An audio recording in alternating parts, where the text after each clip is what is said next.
வடிவேலு, சந்தானம், யோகி பாபு, சூரி, புகழ் வரிசையில் பழைய வில்லன், இப்போதைய காமெடி நடிகர் ஆனந்தராஜ் கதாநாயகனாக நடிச்சிருக்க படம் தான் மதராஸ் மாஃபியா கம்பெனி. தலைப்புக்கு ஏற்ற மாதிரி சென்னையில் அடியாட்களை வச்சுக்கிட்டு ஹைடெக் முறையில் ரவுடி தொழில் செய்கிறாரு ஆனந்தராஜ்.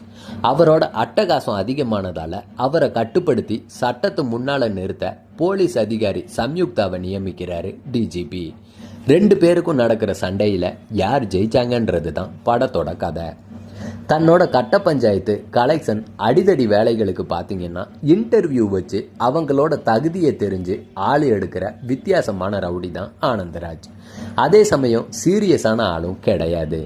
2 பொண்டாட்டி, சக ரவுடிகள் கிட்ட தன்னோட பாணியில் சண்டை, தன்னோட கம்பெனி ஊழியர்கள் கூட ஜாலியான பேச்சு, ஒரு பழைய வேனில் பயணம், அப்பப்போ கொலன்ட்டு சந்தோஷமாகவும் இருக்காரு.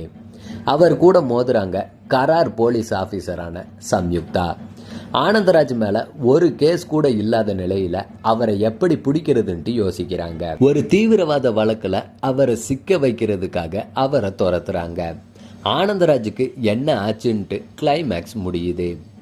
தனக்கே உரிய நக்கல்தனமான பேச்சோட வில்லத்தனம் செய்கிற கேரக்டரில் ஆனந்தராஜ் கவர்ந்திருக்காரு. அவருக்கும் அவரோட சிஷியன் முனிஷ்காந்துக்குமான காட்சிகள், பழிவாங்கல் சீன்கள் சிரிப்பை தான் வர வைக்குது. மனைவி தீபா, துணைவி லயா கூட அவர் அனுசரித்து வாழ்கிற வாழ்க்கை, குடும்ப பிரச்சனைகளும் ரசிக்க வைக்குது. அவர் சீரியஸாக சில கொலை செய்கிறது, சண்டை போடுறது கூட காமெடி டோனில் தான் இருக்குது. கிளைமேக்ஸில் சாவு வீட்டில் அவர் படுற பாடு இருக்கே, சப்பா செம்மையாக இருக்குது. ஆனாலும் அவரை கதாநாயகனாக ஏற்றுக்க முடியலைங்க. ஒரு கேரக்டர் மாதிரியே படத்தில் வந்துட்டு போயிருக்காரு. போலீஸ் அதிகாரி வேடத்துக்கு ஃபிட்டாக இருக்காங்க சம்யுக்தா. அவங்களுக்கும் ஒரு ரவுடிக்குமான ஃபைட் சீன்லாம் செமையாக இருக்குது. ஆனால் பல இடங்களில் கோபமான முகத்தோட ஓடிக்கிட்டே இருக்கிறதும், எப்பவுமே ஒரு மாதிரியான ரியாக்ஷன் கொடுக்கறதும் அவங்களோட மைனஸ்.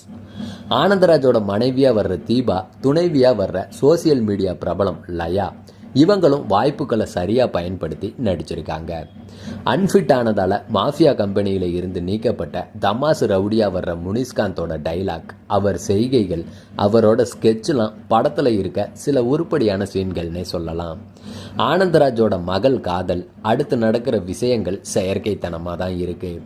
மற்றபடி சில சிரிக்கிற சீன்களை தவிர, சில சேசிங் சீன்களை தவிர படத்தில் உருப்படியான விஷயங்கள்னு எதுவுமே இல்லை.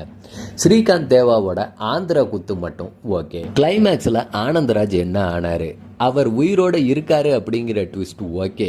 இருந்தாலும் அந்த காட்சிகளோட நீளம் ரொம்பவே அலுப்ப தட்டுது.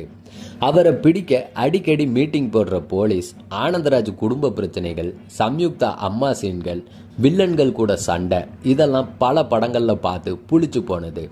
காமெடி படமாகவும் இல்லாமல் சண்டை படமாகவும் இல்லாமல் ஏதோ ஒரு கலவையில் படத்தோட டோன் அமைஞ்சிருக்கு. ஆனந்தராஜ் ஏன் கதாநாயகனாக ஆனார், அதுவும் இந்த படத்தில் அப்படிங்கிற கேள்வி படம் முடிஞ்சதுக்கப்புறம் நம்ம மைண்டுக்குள்ளே ஓடிக்கிட்டே இருக்கு. மதராஸ் மாஃபியா கம்பெனி 1-2 சிரிப்பு சீன்களுக்கு மட்டுமே கம்பெனி உத்தரவாதம் அளிக்கிறது.